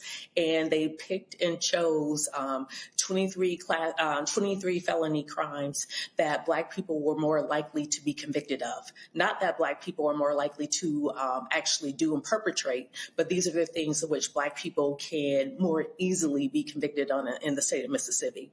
And so to Cameron's point, based upon the 40% black electorate in Mississippi, there should be a lot more black representation in the state of Mississippi. But until there's a move to get rid of some of those racist disenfranchisement laws that's been on the books in Mississippi the last 135 years, we're still going to see a cycle of people having to scrape and claw just to get the barest part of representation in Mississippi. Absolutely. And this right here is Teresa Gillespie Isom. So shout out to her as well. I will close it out with this here. Big win last night. First female mayor of Detroit's history, Mary Sheffield. She comes from a long family of civil rights activists there in Detroit. Her grandfather, her father, she took home 77% of the vote, beating Pastor Solomon Kinlock Jr. And she, of course, was city council for years, became council president in 2022. Here is some of her speech last night. But tonight, Detroit, we know that changes. And you changed it, Detroit. And I think back to that 8-year-old girl from the west side of Detroit, whose third grade teacher at the time, Mrs. Pappas, she wrote on my evaluation that she saw a gift in her, a gift for leading others. And that little girl's life from that moment on will continue to be shaped by service. And so she dared to dream that she too could make a difference in this city. And tonight, she stands here proudly as the first woman ever elected to lead this great city. And now I have the awesome responsibility of ensuring that I will not be the last. Will not be the last. I don't take for granted that I stand on the shoulders of so many warrior women who have prayed, who have sacrificed, just for us to be here in this moment. And so I say to every little girl watching tonight, and to every child in this city, never doubt yourself. You are gifted. You are powerful. You are fearfully and wonderfully made. No mountain is too high for you to climb. No dream is too big for you to realize. And if you believe and truly believe, all things are possible. Folks, said in Georgia, the Marietta mayoral race, the unofficial winner is Steve Thunder Tumlin, projected to secure his fifth term with less than 100 votes over 24-year-old challenger Sam Foster. Again, just under 100 votes separating the two in the tight race. Final totals could still shift as absentee and provisional ballots are counted. Voters have until Friday to provide the necessary documentation to validate those ballots. All counties must certify the official 2025 election results by Monday, November 10th. 78-year-old Tumlin will serve his final term under term limits passed in 2017, which limited consecutive terms but allowed him to run again this year. All right, folks, that is it for us. Let me thank Nyambe, Cameron, and Rebecca for being on today's show. Thank you so very much, folks. We appreciate y'all watching as well. Hey, YouTube people, y'all should be hitting that like button. All right, we should easily be at 2,000 likes. And so if y'all want to support the work that we do us a favor. First of all, you should be sharing, posting on all social media our videos. Just go to our YouTube channel, click videos, share those videos because those views generates revenue that pays the bills. If you want to contribute to our Bring the Funk fan club, you can do so by contributing via Cash App. That's right. Use the striped QR code you see at the bottom left-hand corner. You can also use the striped QR code for credit cards. PayPal is R Martin Unfiltered. Venmo is RM Unfiltered. Zelle, Roland at RolandSMartin.com. Roland at RolandMartinUnfiltered.com. Checks and money order. P.O. Box 571. Make it payable to Roland Martin Unfiltered. P.O. Box 57196. Washington, D.C. 20037-0196. Download the Black Star Network app. Apple phone, Android phone, Apple TV, Android TV, Roku, Amazon Fire TV, Xbox One, Samsung Smart TV. Be sure to get a copy of my book, White Fear, The Browning of America, is making white folks lose their minds. Available at bookstores nationwide. Get the audio version. I've written on Audible. You can get it online as well. You want to get our Roland Martin Unfiltered swags. For instance, the shirt that I'm wearing right here, FAFO 2025 with Project Crossed Out. Or the other shirts you can get. MAGA chose between woke or broke. They chose broke. Also hashtag Black Owned Media Matters. All of our shirts, hats, mugs, all that good stuff. Go to shopblackstarnetwork.com. Shopblackstarnetwork.com. Now, all of these products to my left, these are all black-owned, all black-owned products right here, folks. Again, we got relishes and gym wraps. You've got You got stuffings here. You got HBCU shirts, car wash stuff, black puzzles, and all kind of stuff. Hair care, skin care products. Go to shopblackstarnetwork.com. These are all black-owned businesses, and you can support them at shopblackstarnetwork.com. And don't forget, if you want to, first of all, download the app Fanbase. Download app Fanbase. If you want to invest, Isaac Hayes III announced today they've hit $13.6 billion. Their goal is to raise $17 million in the Series A raise. And that's where they are right now. So if you want to invest, get more information at startengine.com/fanbase. Folks, that's it. I appreciate all of y'all watching. Share the video.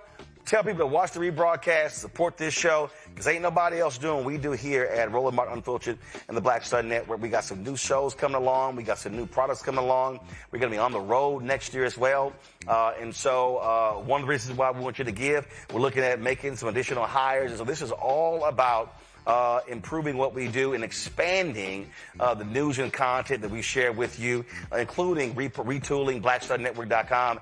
I hope to unveil that tomorrow or Friday. We're working on it. We just had to work out some kinks. And so all those things are happening right now. Folks, that's it. I'll see y'all tomorrow. Holla!